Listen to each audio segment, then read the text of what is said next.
Direction ఇచ్చే assistant ఎవరైనా ఉన్నారండి? పిఏ, పర్సనల్ అసిస్టెంట్ ఎవరైనా ఉన్నారా దేవుడికి? లేరు. ఇలా చెయ్యు అలా చేయని డైరెక్షన్లు మ్యాప్లు తీసేవాళ్ళు ఎవరు లేరు. ఆయనే అన్నిటికీ కూడా సంధానకర్త, నిర్మాణకర్త, దర్శకత్వం అన్నీ కూడా ఆయనే. కాబట్టి ఆయన దృష్టికి ఏది మంచిదో అదే మన జీవితంలో చేస్తాడు.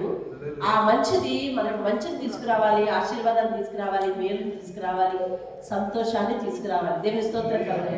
హల్లెలూయా. ఇవాళ రాని వాళ్ళ ఆబ్సెంటీస్ చాలా మంది ఉన్నారు. మరి వారు రెండవ ఆరాధనకు వస్తారని ఆశిద్దాం. మరి ఏ విధమైన ఇన్ఫర్మేషన్ ఉండదు, వీళ్ళకి సెల్ ఫోన్లు ఉండవు, ఏమంటే ఒక ఇన్ఫర్మేషన్ అందించాలని ఉండదో మరి ఏంటో తెలీదు. మరి అమల్ గారి ఫ్యామిలీ రాలేదు, బాజీ వాళ్ళ వారి ఏం పేరన్నా తన పేరు మర్చిపోతున్నాను, ఆది వాళ్ళ ఫ్యామిలీ రాలేదు. అలాగే లక్ష్మి గారు రాలేదు, లక్ష్మి గారు చిన్న కష్టంగా ఉన్నారు, మరి వాళ్ళు రాలేదు. తర్వాత ఎవరు ప్రసాద్ చంటమ్మ వాళ్ళ హస్బెండ్ రాలేదు. అలాగే సరస్వతి మెయింటైన్ రాలేదు, శ్రవంతి గారు రాలేదు. కాబట్టి రాని విషయాలన్నీ రాని వారికి కొంచెం ఇంటిమేషన్ చేయండి. దేవుని స్తోత్రం కలుగుగాక. వాక్యంలోకి వెళ్దాం. మరి అలాగే అక్కడ నుంచి వచ్చే ఆమె మరి సాక్ష్యం చెప్పారు కదా. మొన్న కూడా వాళ్ళ ఇంటి దగ్గరికి వెళ్ళినప్పుడు మంచి సాక్ష్యం చెప్పారు.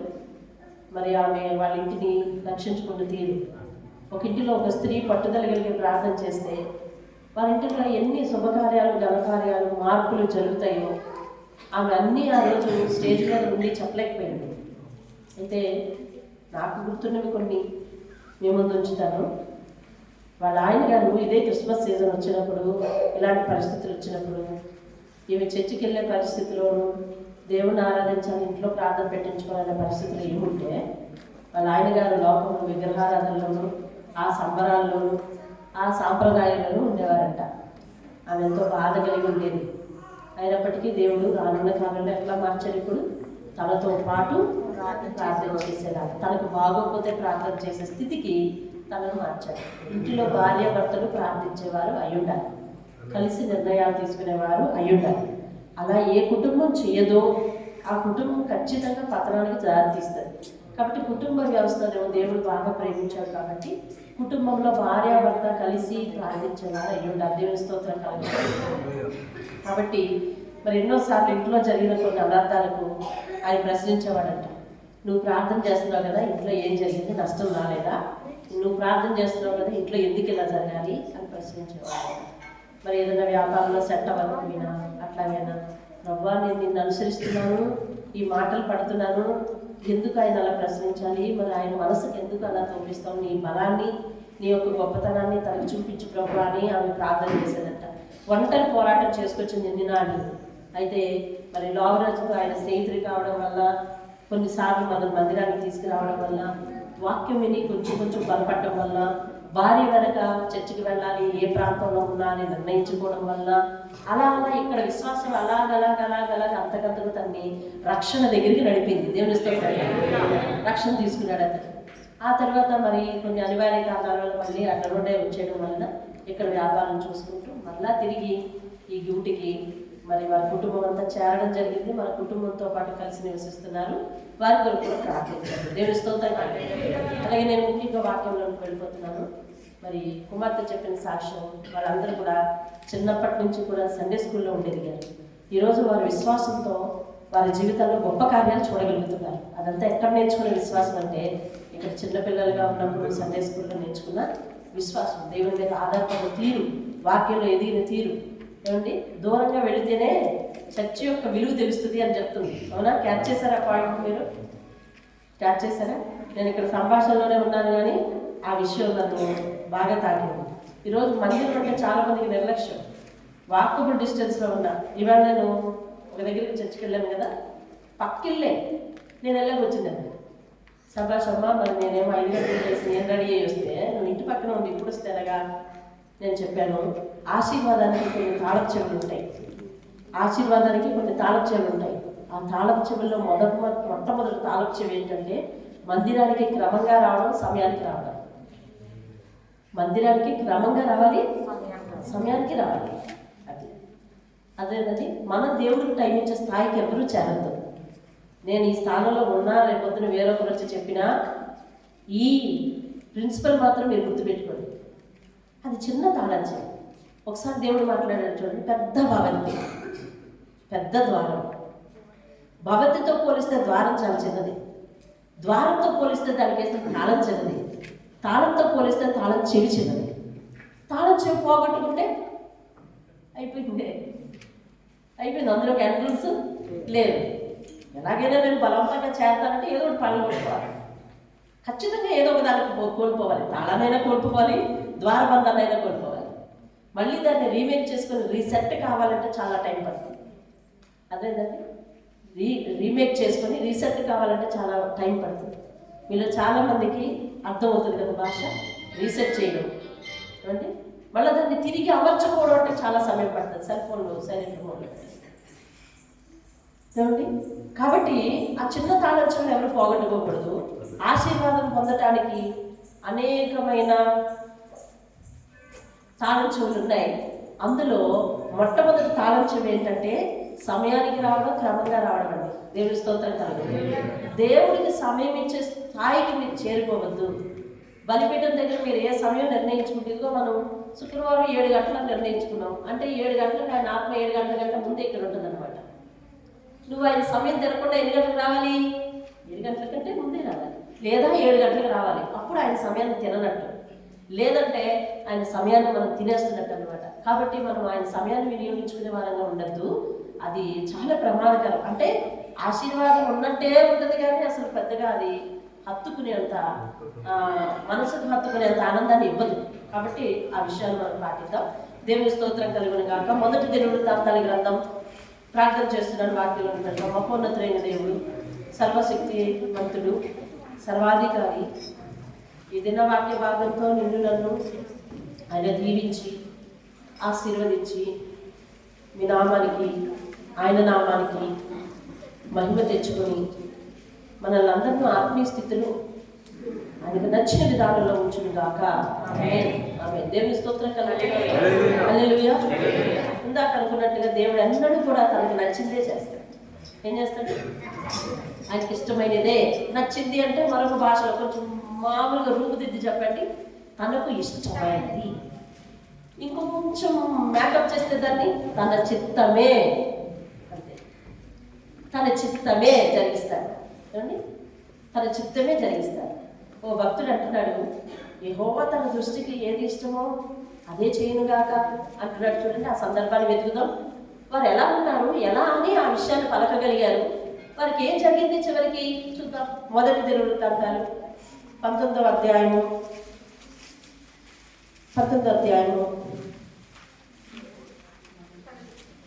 13వ వచనం నేను చదువుతున్నాను. ధైర్యము కలిగి ఉండము, అటు ఇటు తిరగతిగా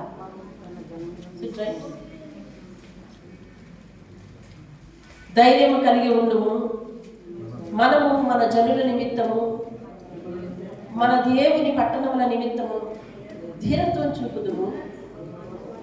యెహోవా తన దృష్టికి ఏది మంచిదో అది చేయునుగాక. దేవుని స్తోత్రం కలుగును.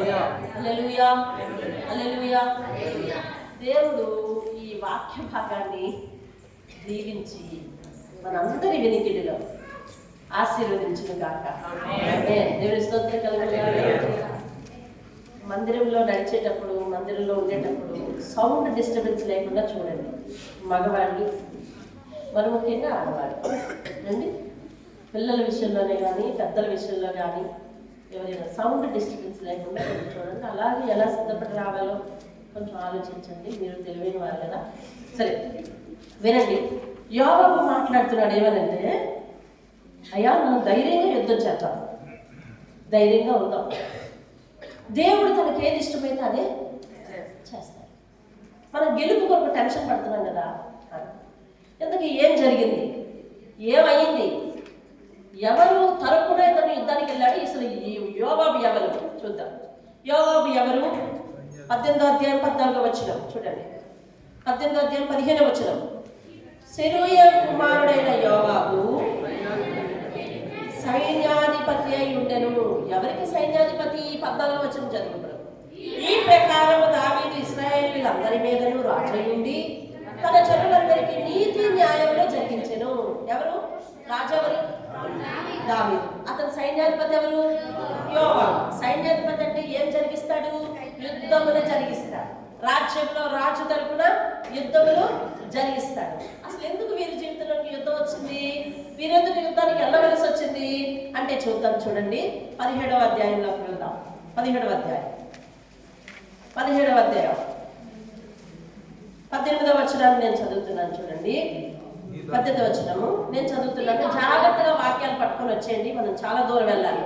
17వ అధ్యాయానికి వచ్చాం, 19వ అధ్యాయానికి వెళ్ళాలి. చూడండి, 17వ వచనం, 17వ అధ్యాయము 18వ వచనం. నీ దాసుడులకు నాకు కలగబోవు ఘనతను గూర్చి దావీదును నీ దాసుడనైన నేను, దావీదు మాట్లాడుతున్న విషయాలు ఇవి, నీతో మరి ఏమని మనం చేస్తానయ్యా? నీవు నీ దాసుని ఎరుగుదువు, యెహోవా నీ దాసుని నిమిత్తమే నీ చిత్త ప్రకారమే ఈ మహాఘనత కలుగునని నీవు తెలియజేసి ఉన్నావు.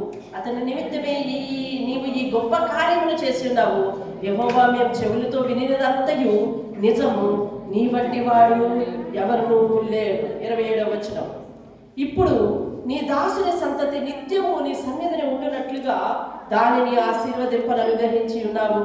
యెహోవా నీవు ఆశీర్వదించిన ఎడల అది ఎన్నటికీ ఆశీర్వదింపబడి ఉండును. దేవుని స్తోత్రం కలుగును గాక. 7వ వచనము లాస్ట్ లైన్.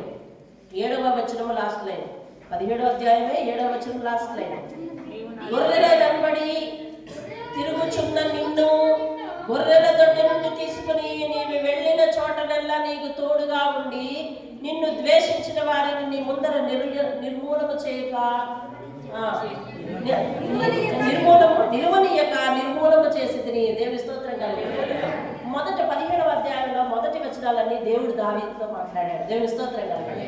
అంటే దావీదుతో ఏమంటున్నాడంటే, దేవుడు గొర్రెల దగ్గర ఉన్న నిన్ను నేను తీసి నా ప్రజలకు అధికారిగా చేసి నీ ఎదుట ఎవ్వరూ కూడా ఎదిరించి నిలబడడానికి వీలు లేనట్టుగా నేను వారందరినీ నిర్మూలన చేసుకుంటూ నిన్ను దీవించుకుంటూ వచ్చాను అని చెప్తున్నాడు. అర్థమైందండి? దేవుడు దావీదుతో ఏమన్నాడు?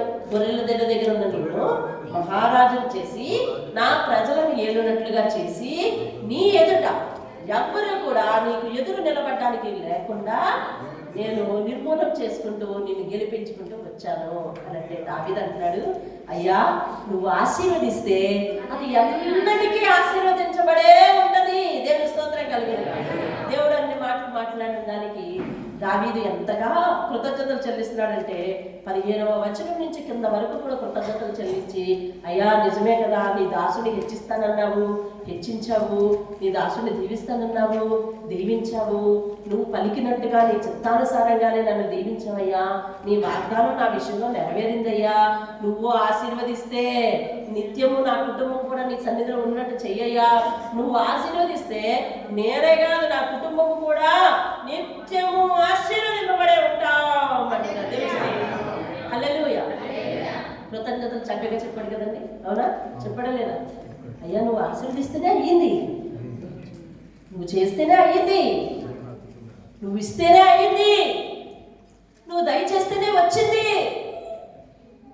నువ్వు సెలవిస్తేనే పొందాను, నువ్వు హెచ్చిస్తేనే హెచ్చింపబడ్డాను. నా కుటుంబాన్ని కూడా దీవించవా? ఎందుకంటే నీ ఆశీర్వాదం శాశ్వతం, నువ్వు ఆశీర్వదిస్తే అది ఎన్నటికీ ఆశీర్వదింపబడి ఉంటుందయ్యా అని దావీదు అన్నాడు. దేవుని స్తోత్రం కలిగి. ఎప్పుడైతే కృతజ్ఞతా భావం కలిగి ఒక స్పష్టత కలిగి దేవుని దయ వలనే నేను ఇలాగున్నాను అని మానవుడు అనుకున్నాడో, దేవుడు ఇంకా మానవుడితోనే ఉండిపోతాడండి. దేవుని స్తోత్రం. హల్లెలూయా. మీలో ఉన్నారా అలాంటి వాళ్ళు? నేను ఏది పొందుకున్నా, నేను ఈ స్థితిలో ఉన్నానంటే, నేను ఇప్పుడున్న పరిస్థితులలో ఇలా నిలబడ్డానంటే అది కేవలం దేవుని కృప వలన, ఆయన ఆశీర్వాదము వలన అని ఏ మానవుడైతే కృతజ్ఞత కలిగి ఉంటాడో ఆ మానవుడు పోవు చోటెల్లా దేవుడు తోడుకుంటాడంటే. దేవుని హల్లెలూయా. ఇప్పుడు దావీదు దేవుడు ఏం చేస్తున్నాడు తెలుసండి? ఏం చేస్తున్నాడో చూద్దాం. చూడండి, 18వ అధ్యాయం 18వ అధ్యాయము 2వ వచనం చూడండి. అతడు మెల్లగా మీరు చదవద్దు. అక్కడక్కడ చూపిస్తుంటారు, మీరు అలాగే వచ్చేది వాక్యం పట్టుకొని. ఇంటి దగ్గర ఏం చేయాలంటే చక్కగా 17 నుంచి 19 వరకు కంటపాటుగా చదివేది. అర్థమైందా? దేవుడు మీతో తోడుగా ఉంటాడు. మీ జీవితంలో కూడా దేవుడు తనకి ఏది ఇష్టం అది చేస్తాడు. దేవుని స్తోత్రం కలిగి చూడండి. అతడు మోయాబీయులను జయించగా వారు దావీదుకు కప్పము కట్టు దాసులు అయిరి. దేవుని స్తోత్రం కలిగి. ఒకప్పుడు దావీదే ఒక చిన్న పనోడు. ఇప్పుడు దావీదికి ఎవరు వచ్చారండి? దావీదికి ఎవరు వచ్చారు చెప్పండి? దాసులు వచ్చారు. దేవుని స్తోత్రం కలిగి. దావీదికి ఎవరు వచ్చారు? ఇది ఆశీర్వాదం అంటారా కాదంటారా? దావీదికి దాసులు అయ్యారు, తర్వాత పన్ను చెల్లించే దాసులు అయ్యారు. దేవుని స్తోత్రం కాదు. పన్ను చెల్లించడం అంటే ఏంటో తెలుసా? మన ప్రభుత్వం కింద మనం వారు జీవించడం, అంతే కదా? మీరు పన్ను చెల్లిస్తున్నారా? గవర్నమెంట్కి పన్ను చెల్లిస్తున్నారా అంటే అర్థం ఏంటండి? ఆ గవర్నమెంట్ కింద మనం ఉన్నాం. దావీదుకి పన్ను చెల్లిస్తున్నారంటే అర్థం ఏంటి? దావీదు అధికారం కింద చెప్పండి మోయాబీయులు ఉన్నారు. దేవుని స్తోత్రం కలుగును. ఇంకా 3వ వచనం నేను చదువుతున్నాను. శోభారాజైన హదరేజరు యూఫ్రటీస్ నది వరకు తన రాజ్యంలో వ్యాపించుకోవాలని చెప్పి హమాతు వద్ద బయలుదేరగా కనిపించలేదు, వదిలేశారు. చూడండి మళ్ళా చదవండి 3వ వచనం. శోభారాజైన హదరేజరు యూఫ్రటీస్ నది వరకు తన రాజ్యాన్ని వ్యాపింప చేసుకోవాలని చెప్పి బయలుదేరితే దావీదు అతన్ని ఏం చేశాడండి? ఏం చేశాడండి? అంటే తనకు ఎదురు నిలబడుతున్న శత్రువుల మీద దేవుడు ఏమిచ్చాడు? జయమిచ్చాడు. తనకు ఎదురు నిలబడుతున్న శత్రువుల మీద ఏమిచ్చాడు? జయమిచ్చాడు. మోయాబీయులు అంటే దేవునికి వ్యతిరేకమైన ప్రజలు. వారు ఇప్పుడు ఏం చేస్తున్నారు? ఇతనికి సేవకులు అయి ఉన్నారు, పన్ను చెల్లిస్తున్నారు. శోభారాజు వచ్చాడు, ఇతన్ని జయించాలనుకున్నాడు, కానీ దావీదే అతన్ని జయించాడు. దేవుని స్తోత్రం. వరుసగా వస్తున్నారు కదా. దావీదుని దేవుడు దీవించానయ్యా అని చెప్పాడు. దావీదు తిరిగి అంటాడు, నువ్వు దీవించావు కాబట్టే, నువ్వు ఆశీర్వదించావు కాబట్టే నేను ఇలాగున్నాను అంటాడు. చేసిన మేలుకు కృతజ్ఞత చెల్లించిన కారణంగా దేవుడు తనతో కూడా ఉండి తనకు అనేక మంది దాసులను ఏర్పాటు చేస్తున్నాడు, అనేక మంది సేవకులను ఏర్పాటు చేస్తున్నాడు, జయమిస్తున్నాడు. 8 చోట్ల జయమిస్తున్నాడు అంట. చూడండి దేవుని స్తోత్రం కలుగును గాక. హల్లెలూయా. 5వ వచనం నేను చదువుతున్నాను. శోభారాజైన హదరేజరుకు సహాయము చేయవలెనని. శోభారాజైన హదరేజరు ఏమనుకున్నాడంటే తన రాజ్యాన్ని విస్తరింప చేసుకోవాలి అనుకున్నాడు. అనుకుని దావీదు మీదకి యుద్ధంకి వెళ్ళడానికి తన సైన్యం బలం సరిపోదని అతడు ఏం చేశాడంట? 5వ వచనం ఇప్పుడు మీరు చదవండి.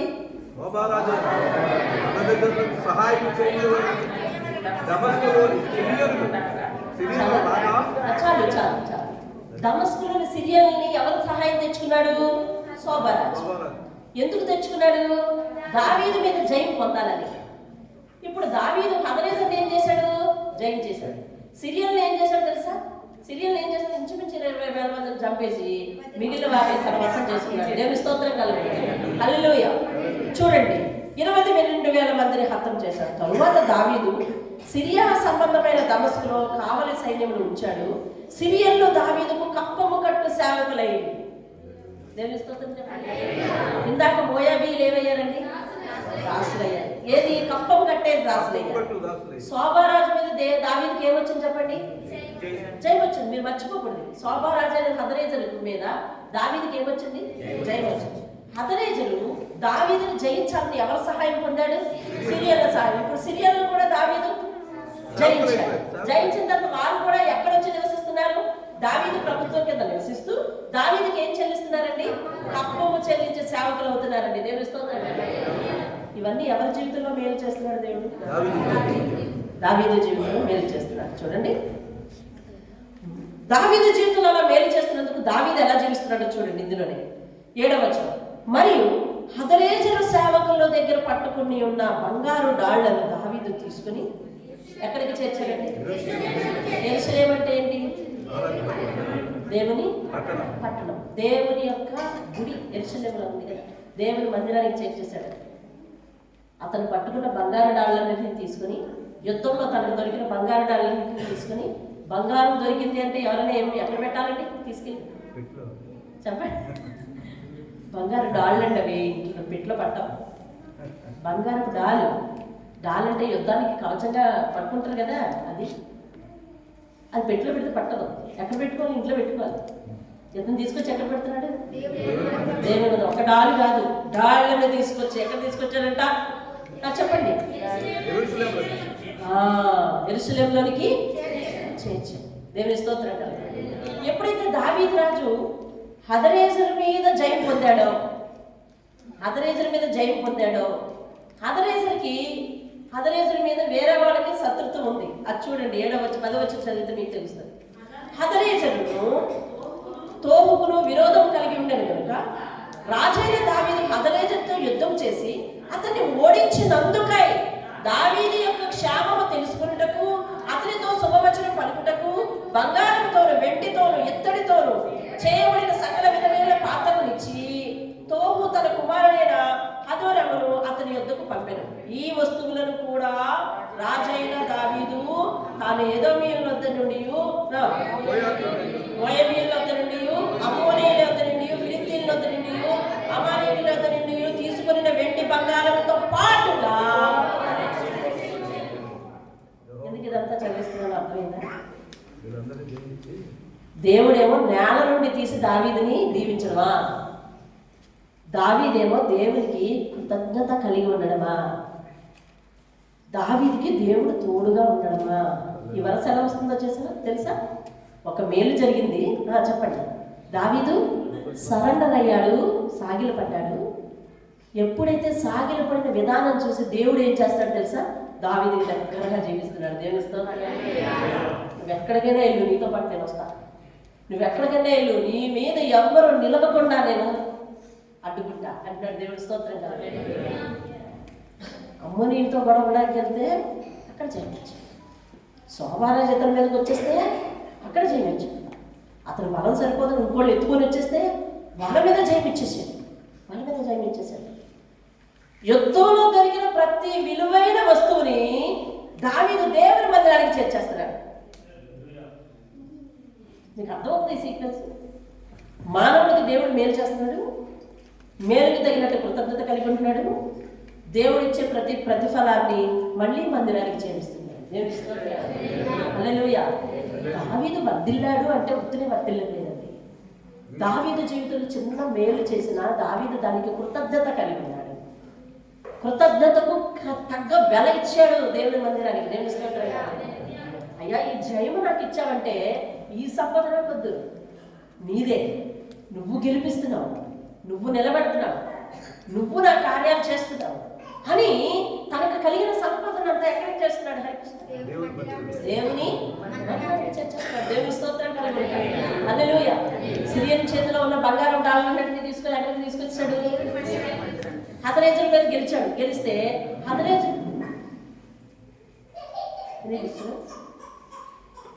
హదరేజరు మీద ఎవరికో పగ ఉంది. అతను ఏం చేశాడంటే, దావీదా నాయన హదరేజరు బాగానే ఓడించేశావు అని చెప్పి అతను ఏం తీసుకొచ్చాడంట? బంగారము, వెండి, వెలగల సరుకులన్నింటినీ తీసుకొచ్చాడు. ఎవరిని కలవడానికి?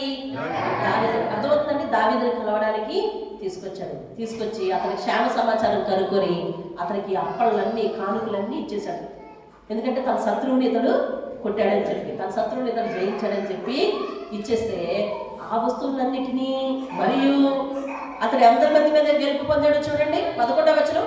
మోయాబీయుల మీద గెలుపు పొందాడు, అమ్మోనీయుల యొద్ద గెలుపు పొందాడు, ఫిలిష్తీయుల యొద్ద గెలుపు పొందాడు, అమాలేకీయుల యొద్ద గెలుపు పొందాడు. వాళ్ళ దగ్గర వెండి బంగారములన్నీ తీసుకున్నాడు. వాటిని అందులో పైన తోహు తీసుకొచ్చిన బంగారు వస్తువులను, వెండి వస్తువులను, వీటిని కలిపి యెహోవా మందిరానికి చేర్చేశాడు. ప్రతిష్ఠించాడంట. అంటే అర్థం ఏంటంటే, నేను ఎన్నటికీ వాటి మీద హక్కుదారుడు కానని ఇచ్చేశాడండి దేవుని స్తోత్రం. హల్లెలూయా. దావీదు ఏం చేస్తున్నాడంటే దేవుని మీద ఆనుకుంటున్నాడు, తన పని తాను చేసుకుంటున్నాడు. తనకు బహుమానం వస్తే తీసుకొచ్చి ఎవరికి ఇచ్చేస్తున్నాడండి? ఇది కృతజ్ఞతాభావంలో ఒక సీక్వెన్స్. నేను దేవుని వలనే ఆశీర్వదింపబడుతున్నాను అనే ఒపీనియన్ వేరు, ఒపీనియన్కి తగ్గట్టు క్రియ వేరు. దేవుని స్తోత్రం. క్రియలు లేని విశ్వాసము. వినాలి. పిల్లలు ఎప్పుడు మనతో పాటే ఉంటారు, వాళ్ళని కంట్రోల్ చేస్తుండాలి, దేవునికి మనసిస్తుండాలి. క్రియలు లేని విశ్వాసం ఏమైందంట? మృతం. ప్రాణం లేని శరీరం ఎలాగో చచ్చిపోయింది అయిపోయిందో, క్రియలు లేకపోతే విశ్వాసం కూడా చచ్చిపోయినట్టు. అదేనా? వాక్యాన్ని ప్రేమించే విశ్వాసం ఉండాలి, వాక్యానికి లోబడే విశ్వాసం ఉండాలి. దేవుని స్తోత్రం. వాక్యాన్ని విన్నాము అంటే దాని ప్రకారం నడుచుకుని అనుసరించే విశ్వాసం ఉండాలి. దానికి సాగిల పడాలి. మనందరం మీరు అన్ని నాని మందిరంలో విన్నా మీరు వాక్యానికి సాగిల పడాలనే మాటే విని వెళ్తారు. ఎందుకనంటే తాళంచులు అక్కడ ఉండదు. వాక్యానికి సాగిల పడితేనే ఉంది ఆశీర్వాదం, వాక్యానికి సాగిల పడితేనే ఉంది ఆశీర్వాదం, వాక్యాన్ని అనుసరిస్తేనే ఉంది ధన్యత. అంతేగాని వచ్చువారు పోవువారు, అర్థమవుతుందండి, గట్టిగా మాట్లాడేవారు, అర్థమైందండి, గట్టిగా పాట పాడగలవారు వీరు దీవించబడతారని బైబిల్లో ఏ మూలా రాసినారు. దేవుని చిత్త ప్రకారం నడిచి, అమ్మ వింటున్నారా? వినాలి. వింటున్నారా? వింటున్నారా? వింటున్నారా? దేవుని చిత్త ప్రకారం నడిచి దేవుని మాటకి ఎవరైతే సాగిల పడతారో తగిన కృతజ్ఞత విధానం ఎలాగా మనసులోనే ఉండాలి, క్రియలలోని కూడా ఉండాలి. దేవుని స్తోత్రం కలిగి. దేవుడు నీకు ఎన్నో ఎన్నో ఎన్నో మేలు చేస్తున్నందుకు దేవుడికి తిరిగి నువ్వేమిస్తున్నావు? ఆ రోజు ఒక 1000 రూపాయలు ఇచ్చి, లేదా ఆ రోజు ఒక కృతజ్ఞత పువ్వులు పెట్టి అంతే అనుకుంటున్నామా? అంతటితో చేతులు దులుపుకుంటామా? లేదా ఆ మేలు కేవలం నేను దేవుని వల్లే పొందాననే ఆశీర్వాదము ఆయన వల్లే వచ్చింది అని క్రియలలో విశ్వాసంలో సాగిలపడి ఆయన దగ్గర ఉంటున్నావా లేదా? ఆయన పరిచర్య కోసం ఆలోచిస్తున్నావా లేదా? లేకపోతే ఆయన నీకు ఇచ్చిన రక్షణ మార్గాన్ని ఇతరులకు పంచడానికి ఆలోచిస్తున్నావా లేదా? అసలు దేవుని రాజ్య విస్తరణలో నీ వంతు పని ఏమైనా ఉందా? దేవుడు నీకెందుకు మేలు చేసి రక్షించాడు?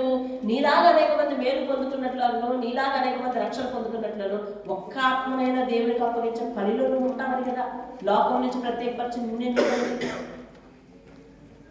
దావీదు ఏం చేస్తాడో తెలుసా? తనకు వచ్చిన ఆస్తిని అంతటినీ దేవుడికి ఇచ్చేస్తాడు. యుద్ధానికి వెళ్తున్నాడు, వచ్చిన ఫలితాన్ని తీసుకొచ్చి దేవుడికి ఇచ్చేస్తాడు. ఇంతకీ ఏం జరిగింది చూడండి. సమయం మొత్తం ముందుకు వెళ్తాం. 13వ వచనము 2వ లైన్ నుంచి చదవాలి. చదవండి.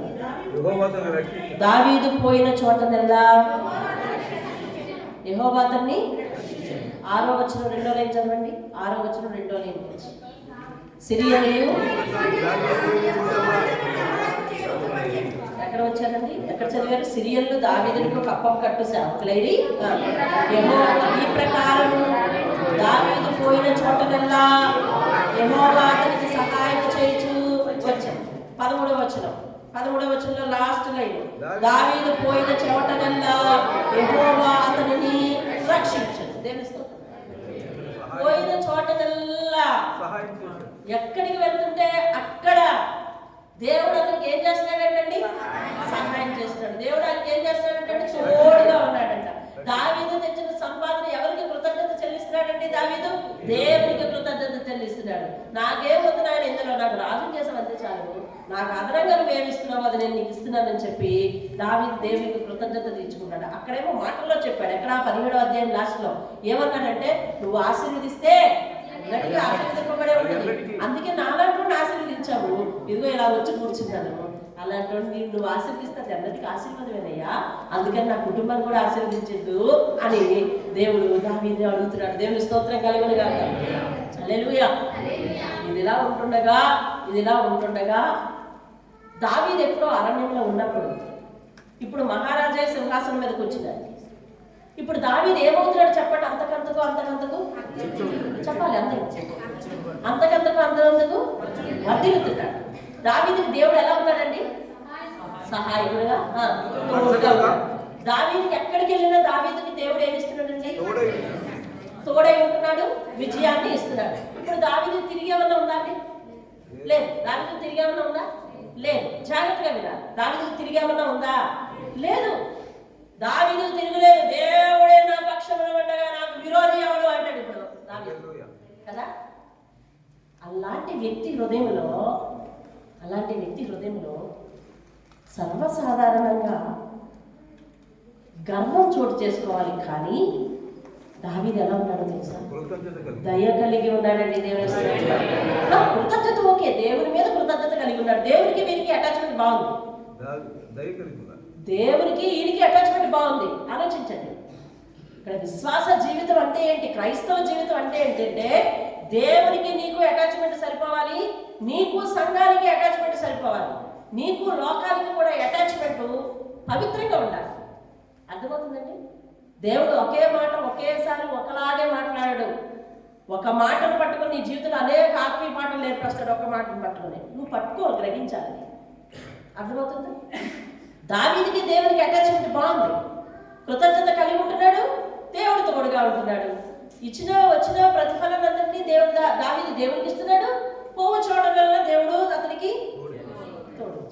ఇప్పుడు చూడండి, ఇప్పుడు దావీదు స్థాయికి ఇతర ప్రజలతో తాను ఎలా ఉన్నాడు అని చూద్దామంటే 19వ వచనం స్టార్టింగ్ అదే. ఇతడు అరణ్యంలో ఉన్నప్పుడు ఆకీషు రాజు, మోయాబు రాజు చాలా మంది సహాయం చేశారండి దావీదుకి. అవునా? మీరు సమూయేలు గ్రంథం మొదటి గ్రంథం చదివితే తెలుస్తుంది. చాలా మంది సహాయం చేశారు. ఆ సందర్భంలో దావీదు దీనమైన స్థితిలో ఉండేవాడు. ఎలాగా?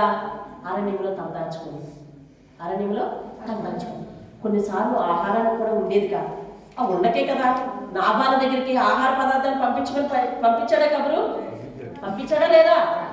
అప్పుడు మీరున్నారా అంటే ఆ వాక్యం చెప్పేటప్పుడు మీరు ఉన్నారా? నాబాల దగ్గరికి ఏమైనా పంపించాడక ఆహార పదార్థాలు ఉంటే ఏమైనా ఇయ్యయ్యా అంటే ఆడెవడు ఈడెవడు అని వాడు మాట్లాడాడు. అది అయిపోయింది, అది పక్కన పెట్టండి. ఇలా ఎంతోమంది మేలు చేశారండి. దావీదుకి మేలు చేశారని చెప్పి వారు ఎలాంటి వాళ్ళైనా ఎవరైనా వారి మీద దయ చూపించాలనే హృదయం దావీదుకు ఉంది.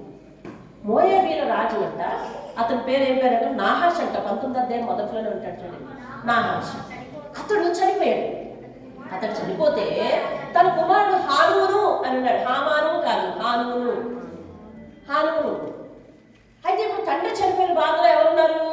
హానూను ఉన్నాడు. వీరెవరు? అమ్మోనీయులు. కానీ నాహాషు తనకు చేసిన కార్యాన్ని బట్టి, తనకు చేసిన మేలుని బట్టి, ఏం మేలు చేశాడక్క అని నన్ను అడిగితే బైబిల్ గ్రంథంలో ఎక్కడా లేదు ఏం మేలు చేశాడు. కానీ తాను ఆధారపడిన అరణ్య జీవితం అంతా కూడా చాలా మంది మేలు చేశారు దావీదుకి. అర్థమైందండి? అలా ఏదో కోణంలో మేలు చేస్తాడు. చూడండి, చాలా మంది విషయంలో దేవుడు ఒక మాట రాస్తాడు, అతడు యెహోవా దృష్టికి అనుకూలముగా జీవించెను అంటాడు. అనుకూలంగా అంటే ఎలా? రాయలేదు. కొన్ని విషయాలు దేవుడు రాయలేదు. అర్థమవుతుందండి? అలాగే నాహాషు దావీదుకి ఏం సహాయం చేశాడు? రాయలేదు. కాబట్టి మొత్తానికి అమ్మోనీయుల రాజైన నాహాషు మాత్రం దావీదుకి సహాయం చేశాడు. ఇప్పుడు దావీదు పరిస్థితి ఎలా ఉందో చూడండి, ఫైల్లో ఉంది. మీరేమంటారు దాన్ని? ఫైల్లో ఉందంటాడు. ఫైల్లో ఉన్నాడు అంటే అర్థం ఏంటంటే చాలా హెచ్చైన స్థితిలో ఉన్నాడు, ఆశీర్వదింపబడిన స్థితిలో ఉన్నాడు. ఇలాంటి స్థితిలో ఉండి అమ్మోనీయులను జయించే స్థితి అతనికి ఉన్నా కూడా నాహాషు తనకు చేసిన మేలును గుర్తుపెట్టుకొని అతను చనిపోయాడన్న సంగతి తెలిసి తన కుమారుని పరామర్శించడానికి దూతలను పంపాడండి. ఇంకా దూతలను పంపుతాడు. ఇంకా అక్కడికి వెళ్ళిన తర్వాత ఏ అవసరమో ఏంటో అన్ని కూడా సహాయపడతాడు. ఇంకా దూతలు ఏ వార్త చేరిస్తే ఆ వార్త చేస్తారు. అందులో వింటున్నారా? ఎక్కడి వరకు వచ్చాం చెప్పండి. నాహాషు చనిపోయాడు. ఎవరితను? ఎవరా? గిరీష్ ఎవరా? Very good. అమ్మోనీయుల రాజు నాహాషు చనిపోతే దావీదు వాళ్ళ కుమారుణ్ణి పరామర్శించడానికి పంపించాడు దూతలు. అందులో మళ్ళంటే చాలా తెలివైనవాడు. మళ్ళంటే అలా కొన్ని అలాంటి తెలివైనవాడు. నేను తెలివైందంటే కదా మీరు చెప్పండి. అలా తెలివైన వాళ్ళు ఏమన్నారు తెలుసా? దావీదుకి నీకు శత్రుత్వం ఉంది, దావీదు అమ్మోనీయుల మీద జయించాడు, దావీదు గాని దూతలు పంపుతాడు నమ్మావు కనుక అలా కాదు, అతడు ఈ దేశాన్ని వేగు చూడని పంపించాడు, అతని నమ్మకు అని చెబితే ఈ చెప్పుడు మాటలు విన్నాడండి హానూను. చెప్పుడు మాటలు హానూను విన్నాడు. వచ్చిన వాళ్ళు దేనికి వచ్చారు? పరామర్శకు వచ్చారు. ఇంకా వాళ్ళు పరామర్శించే లేదు. వీళ్ళు వచ్చేసి దాడు వాళ్ళ మీద దయ చూపించద్దు, అలా చేయొద్దు, ఇలా చేయొద్దు అని ఎప్పుడైతే చెప్పుడు మాటలు చెప్పారో అపార్థం చేసుకున్న హానూను దావీదు పంపిన దూతలను పట్టుకుని వారి తల కొరికించి వారి గడ్డములు గీయించి, వినండి, వారి గడ్డములు గీయించి వారిని అల్ప వస్త్రాలు ఉండే వాళ్ళగా చేసి అవమానపరిచి పంపించాడండి దావీదుకి. దావీదు స్థాయి పెరిగింది, కానీ దావీదు హృదయం ఎలా ఉంది? దయ కలిగి ఉంది. దేవుని స్తోత్రం. ఇప్పుడు అతడేం చేశాడు అన్న విషయాన్ని పక్కన పెట్టండి. దావీదు ఏం కలిగి ఉన్నాడు? దయ కలిగిన హృదయం కలిగి ఉన్నాడు. దేవుని స్తోత్రం. ఇది విశ్వాస జీవితాన్ని క్రియలో పెట్టడం. ఇది ఒకప్పుడు నేను దేవుని దగ్గర ఎలా ఉన్నాను, దేవుడు నా మీద దయ చూపించి నన్ను ఇంతగా హెచ్చిస్తే నాకు ఇతరుల మీద దయ ఉండదండి? ఉండవద్దా? దేవుడు నన్ను కనికరించి ఎంత స్థాయికి తీసుకొస్తే నాకు ఇతరుల మీద కనికరం ఉండద్దా? దేవుడు నన్ను క్షమించి ఎంత స్థాయికి తీసుకొస్తే ఇతరులు క్షమించలేని స్థితిలో నేను ఉన్నానంటే దాన్ని ఏమంటారు? గర్వం అంటారు, కఠిన హృదయం అంటారు. అర్థమవుతుందండి? కఠిన హృదయం అంటారు. ఇవేమి గుణగణాలు, దయగలిగిన గుణగణాలు లేకపోతే హృదయం పాషాణం అయిపోయిందంటారు. దేవుడు దీవిస్తే హృదయాన్ని దృఢపరచుకోవాలి విశ్వాసముతో. ఆ విశ్వాసముతో తాను ఏ స్థితిలో నుంచి లేచాడో ఆ స్థితిలో ఉన్న వారందరినీ కనికరించగలగాలి. దేవుని స్తోత్రం. ఏ స్థితిలో నుంచి మనల్ని లేపాడో అలాంటి స్థితిలో ఉన్న వారందరి యొక్క పరిస్థితిని మనం అర్థం చేసుకోగలగాలి. దేవుని స్తోత్రం కలగాలి. ఇవాళ మంచి బట్టలు కడుతున్నామని, మంచి భోజనం తింటున్నామని, మంచి బిల్డింగుల్లో జీవిస్తున్నామని ఇల్లు లేని వారి బాధ, వస్త్రాలు లేని వారి బాధ, ఆకలి తీరని వారి బాధ నాన్ సెన్స్. నాకు అలాంటివి తెలియవు అనే స్థితికి ఎవరైనా వస్తే కనుక దాన్ని ఏమంటారంటే గర్వం అంటారు. దేవుడు మనల్ని హెచ్చించిన కొలిది మనం హెచ్చింపబడుతూ దేవునికి కృతజ్ఞత కలిగి ఉండడం ఎలాగో ప్రాముఖ్యమైన విషయమో, అట్ ద సేమ్ టైం దేవుని హృదయాన్ని అర్థం చేసుకొని దేవుడు ఇతరుల మీద దయ చూపించే దేవుడని, దయగలిగిన దేవుడని, కనికరం చూపించే దేవుడని తెలుసుకుని నీవు కూడా దేవుని ప్రతినిధిగా, చెప్పండి అంటే ఏంటో తెలుసా? దేవుని తరపున వచ్చిన వారిగా. మీరందరూ దేవుని ప్రతినిధులు తెలుసా? దేవుడి చేత మీరు ఎవరెవరైతే ఆశీర్వదింపబడుతున్నారో మీరందరూ దేవుని ప్రతినిధులు. ఎవరి విషయంలో తెలుసా? ఎవరికైతే మీ అవసరం ఉందో వారి జీవితంలో మీరు దేవుని ప్రతినిధులు. అంటే వారికి మేలు చేయాలంటే, నేను సురేష్ గుర్తుందో మీకు చెప్పుడు చెప్పేటప్పుడు ఏం చెప్తాను, ఇతరులకు మేలు చేయాలంటే దేవుడు నిన్ను ఉపయోగించాలి. నువ్వు దూతవి, నువ్వు ప్రతినిధివి దేవుడికి. ఎందుకంటే దేవుడు ఆ స్థాయి నుంచి నేను తీశాడు. నువ్వు ఇప్పుడు ఆ స్థాయికి వెళ్ళి ఏం చేయాలి తెలుసా? సహాయం చేయాలి. దేవుని హల్లెలూయా. నువ్వు ఆ స్థాయికి వెళ్ళి సహాయం చేయాలి. అబ్బాయి నేను ఆ ఏరియాకి వెళ్ళండి, అబ్బాయి నాకు ఆ కష్టం తెలియదండి, అబ్బాయి నాకు అలాంటి ఎవరు పరిచయం లేదండి అనే స్థితికి మనం చేరకూడదు. అవతల వారి విషయాలు పట్టించుకోకుండా ఉండే పరిస్థితి మనకు ఉండకూడదు. దేవుని స్తోత్రం కాదు. వినండి, పరిశుద్ధాత్మ మరొక మాట చెప్పమంటున్నాడు. చెప్పడం నా ధర్మం. తర్వాత నువ్వేమనుకుంటా పర్వాలేదు. ఇందులో దేవుడు దయ కలిగి ఉండమన్నాడు, ఉపకార కార్యక్రమాలు చేయమన్నాడు, ఇతరులకు దాన ధర్మాలే చేయమన్నాడు. అతడు దయ కలిగి ఉండమన్నాడు. మన మీద దయ చూపించాడు, మన మీద జాలి చూపించాడు. ఇతరులకు దయ చూపించమన్నాడు, జాలి చూపించమన్నాడు. దయగలిగిన జాలి కలిగిన కార్యాలు అనేకమైనవి చేస్తూ దేవునిని గౌరవించకుండా, దేవునికి కృతజ్ఞత లేకుండా, దేవుని మాట వినకుండా, దేవుని దగ్గర నమ్మకంగా ఉండకుండా ఉంటే గనక అది దేవునికి నచ్చదు. అది దేవునికి నచ్చదు. మీ రెండు చేతులు చాపు చేసుకోండి. సమానం ఉన్నాయి కదా? మాట్లాడండి, చెప్పండి. ఉన్నాయా? సమానంగా ఉన్నాయా? చేతులు సమానంగా లేకపోయినా గడిచిపోద్దేమో, కానీ కాళ్ళు రెండు సమానంగా ఉండాలండి. కరెక్టే? కాళ్ళు రెండు సమానంగా ఉండకపోతే సరిగ్గా నడవలేదు. ఒక కాలు పొడుగుంది, ఇది అభివృద్ధి అని, ఒక కాలు కురుసగా ఉంది, ఏమంటావు? అభివృద్ధి అని అంటారు, అంగవైకల్యం అంటారు. విశ్వాసంలో అంగవైకల్యం ఉండదు. విశ్వాసం అంటే రెండు కోణాలు. దేవుని దగ్గర సాగిల పడడము, అట్ ద సేమ్ టైం దేవుని మనసు ఎరిగి దేవునిలాగా దేవుడు మనల్ని ఏ స్థితిలో నుంచి పైకి లేపాడో అట్టి స్థితిలో వారికి సహాయపడి పరిచర్య చేయడము. అంటే దేవుని చేత ఆశీర్వదింపబడే ప్రతి వ్యక్తి దేవుని ప్రతినిధిగా మారాలన్నది దేవుని ఉద్దేశం. దేవుని చేత దీవించబడిన ప్రతి వ్యక్తి దేవుని చేతిలో ఒక బాణంగా మారాలన్నది దేవుని ఉద్దేశం.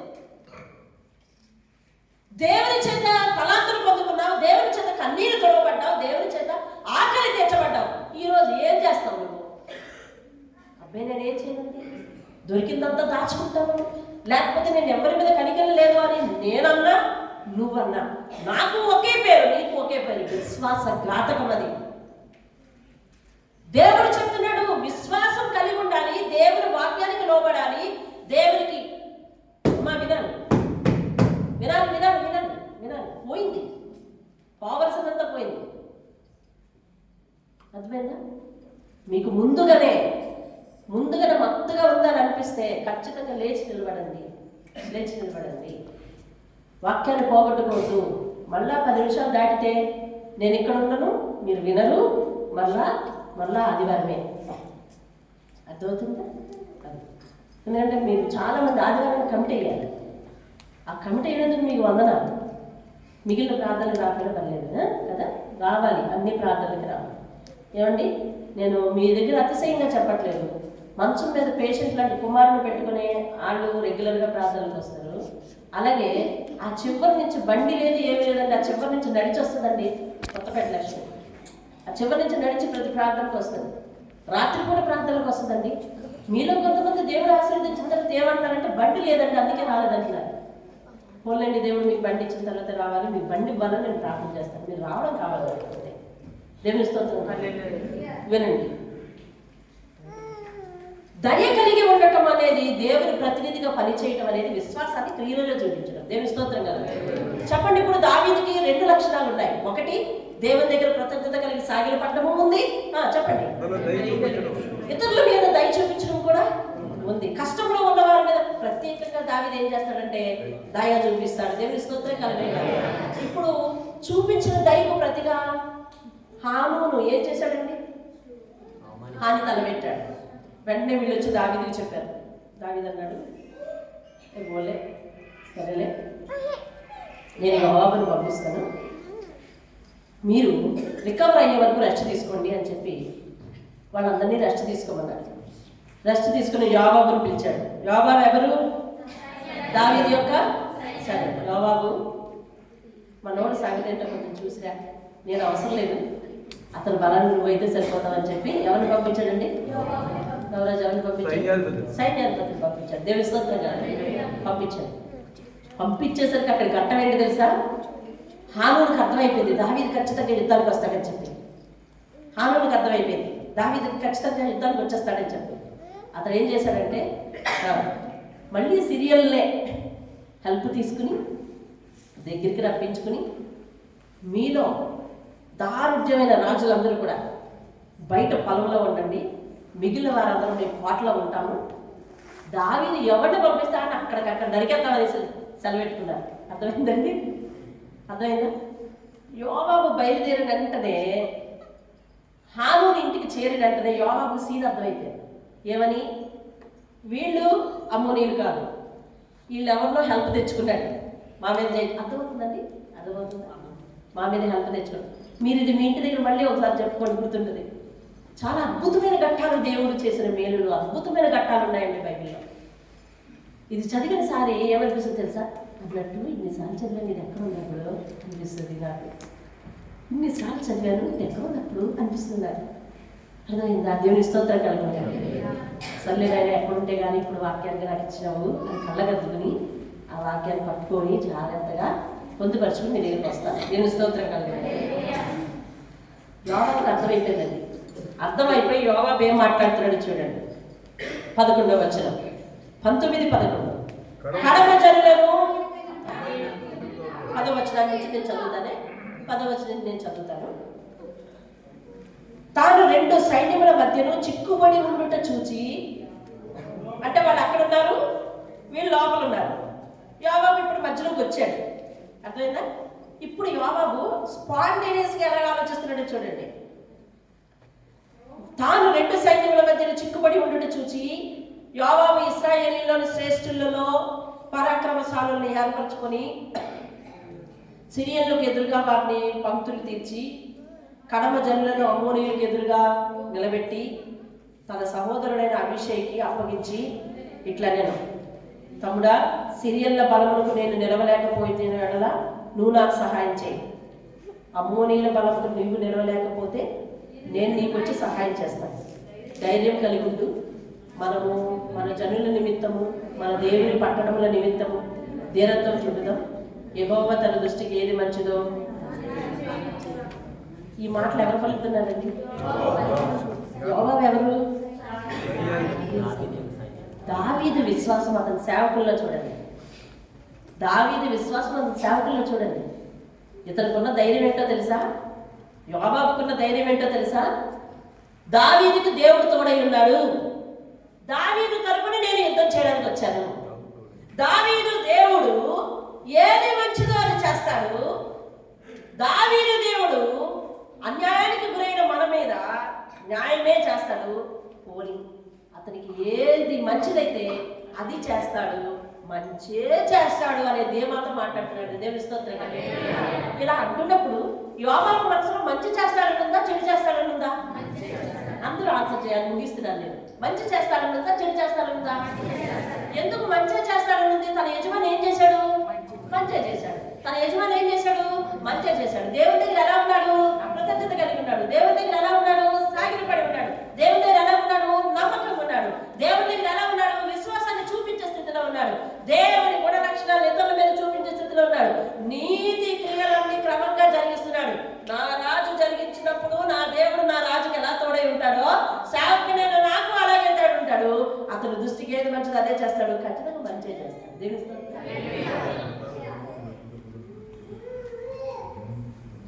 మన జీవితంలో కష్టం వచ్చింది, దేవుని ఇష్టం.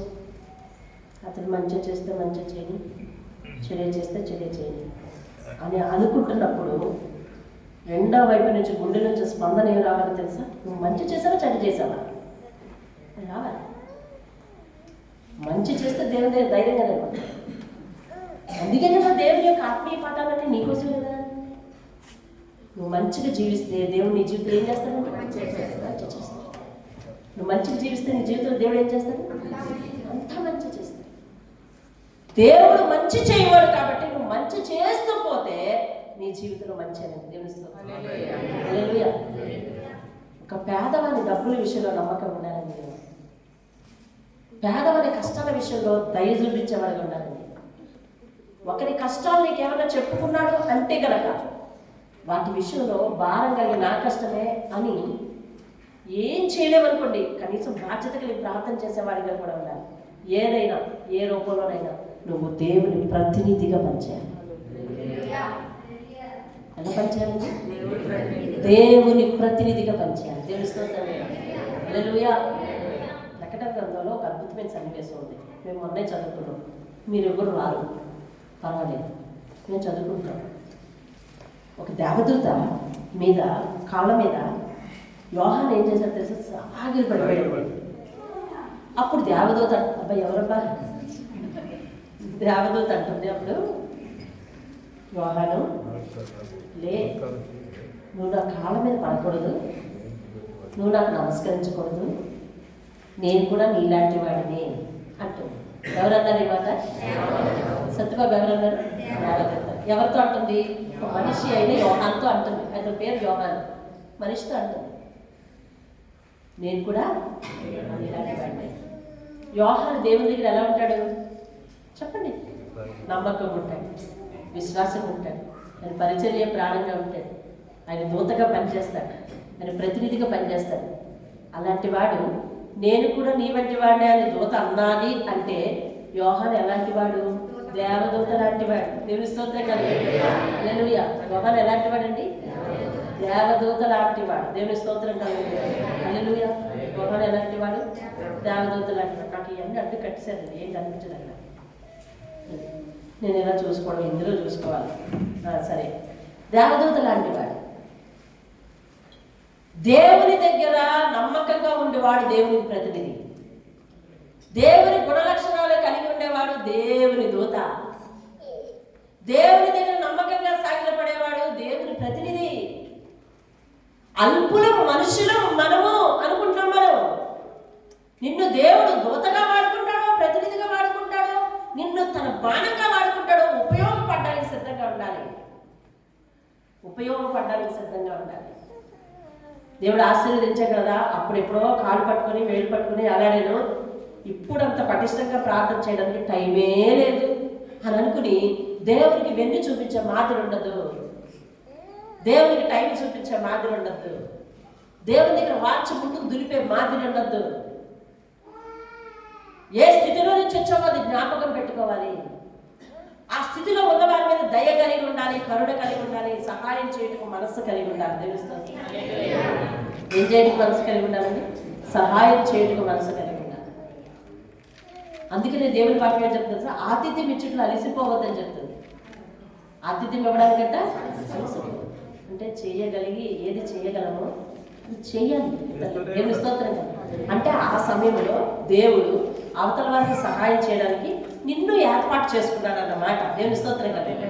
అంత మాత్రం చేత ఇప్పుడు నీకు ఎవరైతే సహాయం చేస్తారో వాళ్ళని పట్టుకుని దేవుడు వదిలేసావు అనుకో, అది కూడా ఏమవుతుంది? విశ్వాసఘాతకం. ఎవరి వలన నేను సహాయం పొందాలో వాళ్ళు గుర్తులో పెట్టుకోవాలి. అట్ ద సేమ్ టైం దేవుడికి సాగిపడాలి. దేవుని స్తోత్రం కలిగి. ఇప్పుడు యోబు ఏమంటాడు తెలుసా? మంచి మాట ఏమన్నాడు? ఆయన దృష్టికి ఏది మంచిదో అదే దేవుడు చేస్తాడు. ఇంతకీ ఏం మంచి చేశాడు చూడండి. ఆఖరి వచ్చిన 19 వచ్చిన లేదు 16 వచ్చిన. వెరీ గుడ్, చదువు. 16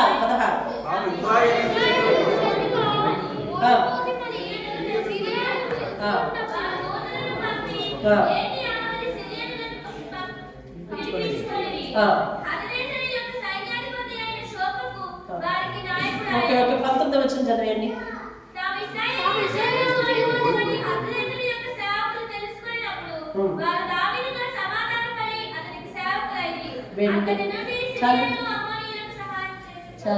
ఏమైంది చివరికి? ఏమైంది చివరికి? సమాధానం పడ్డారు, సేవకులు అయ్యారు. రేపు నుంచి కప్పం కూడా తీసుకొచ్చేస్తారు. దేవుడు రేపు నుంచి కప్పం కూడా పనులు కూడా కడతారు. ఎందుకంటే ఇక్కడే ఇతర అండాలనే కదా జీవించాలి. నీకు విరోధమైన ఆయుధం ఏది కూడా వర్ధిల్లనివ్వడండి. దేవుడు తన పక్షంలో నువ్వు ఉంటే దేవుని స్తోత్రం.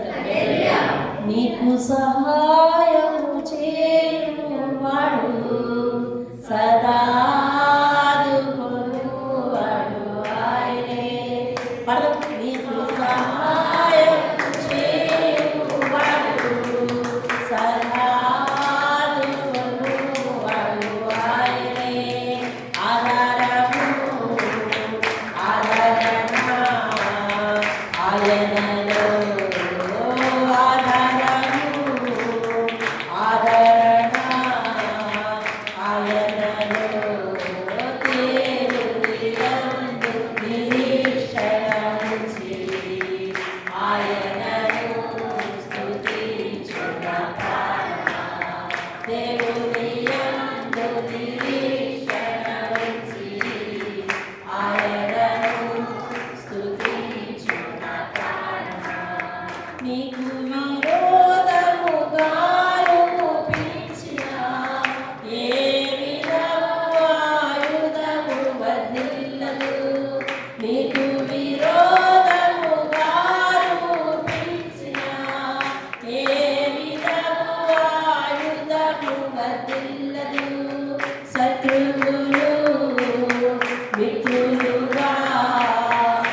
ఆయనలో చెప్పుకుంటాను. ఆయన అంతే నిరీక్షణ వెళ్ళిపో ముందుకెళ్తే ఆయన కృతజ్ఞత కలిగి ఉంది అంతే.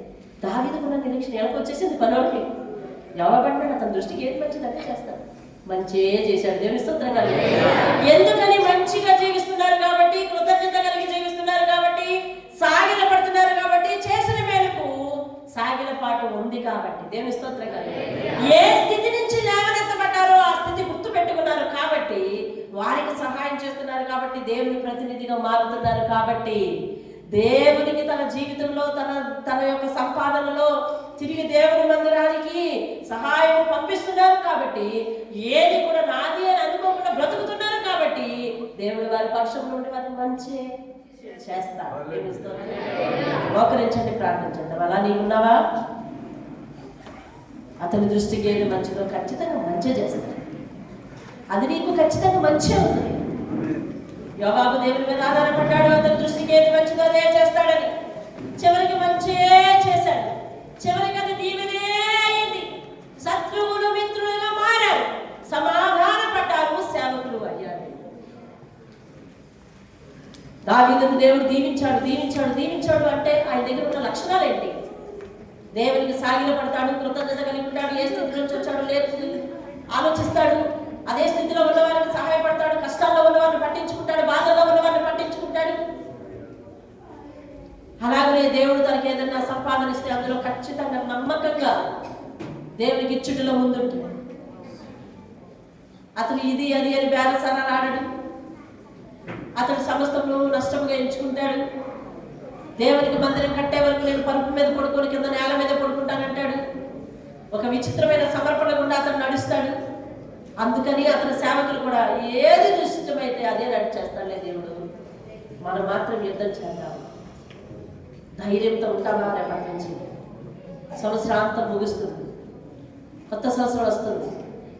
సంవత్సరం మొదట్లో ఆశపడ్డావు దేవుడు కార్యం చేస్తాడు ఈ సంవత్సరం అని, జరగలేదు. అయితే దేవుడు మేలు చేస్తాడు. ఆయన యొక్క నిరీక్షణ నుంచి ఆయన మీద ఆధారపడి ప్రాణమా ఖచ్చితంగా ఆయన మేలు చేస్తాడు. ఆయన దృష్టికి ఏది మంచిదో చేస్తాడు. సరే, నువ్వు మంచిగా జీవిస్తున్నావా ఆయన దగ్గర? ధైర్యం ఉండు. నువ్వు నీతిగా జీవిస్తున్నావా? ధైర్యం ఉండు. కృతజ్ఞత కలిగి ఉన్నావా? ధైర్యం ఉండు. ఆయన మహిమ పరచడంలో ముందున్నావా? ధైర్యం ఉండు. ఆయన పనిని, ఆయన కష్టాన్ని, ఎదుటి వారి కష్టాన్ని పట్టించుకోవడానికి వీలుగా ఉన్నావా? ధైర్యంగా ఉండు. ధైర్యంగా ఉండు. నీ గుణగణాలు నీకు ధైర్యాన్ని ఇస్తాయి. నీ మనసు తీరుతెన్నులను బట్టి, నీవు సాగిల పడిన విధానాన్ని బట్టి దేవుడు ఖచ్చితంగా మంచి చేస్తాడు. పరిశుద్ధమైన దేవుడా, నీ బంగారు పాదాలకు వందనాలు. నీ దృష్టికి అనుకూలంగా ఎలాగ నడుచుకుంటున్నారో ప్రతి ఒక్కరిని పరిశీలించి వారి జీవితంలో అన్నీ మంచి చేయండి, మంచిని జరిగించండి, మంచిని నాయనా తండ్రి నాయనా వారికి ఇవ్వండి, మంచి ఫలితాన్ని ఇవ్వండి. వారు ఏ విషయంలో ఎదురు చూస్తున్నారో ఆ విషయాలు మంచిగా జరగాలి అంటే ముందు మారవలసింది మా మనస్తత్వం అని ఎరగడానికి సహాయం చేయాలి. దావీదు తన మనస్తత్వాన్ని ఎలా దృఢం చేసుకున్నాడు, ఎలా విశ్వాసంలో బలపరుచుకున్నాడో, ఎలా దయగలిగి ఉన్నాడో కష్టంలో ఉన్న వారి విషయం, అలా మేము కూడా నీ ప్రతినిధులుగా ఉండగలగడానికి సహాయం చేయాలి. దావీదుకు చేసినట్టుగా మంచి చేయండి నాయనా. ఆయన దృష్టికి ఏది మంచిదో ఏది ఇష్టమో అదే జరిగిస్తాను దేవుడు అనే ధైర్యంతో మేము కూడా పలకగలగడానికి సహాయం చేయాలి. యేసు నామములో అట్టి నిరీక్షణ ప్రతి ఒక్కరికి దయచేసి నడిపించుకోండి. అడిగి వేడుకుంటున్నాం తండ్రి. ఆమేన్. ఆమేన్.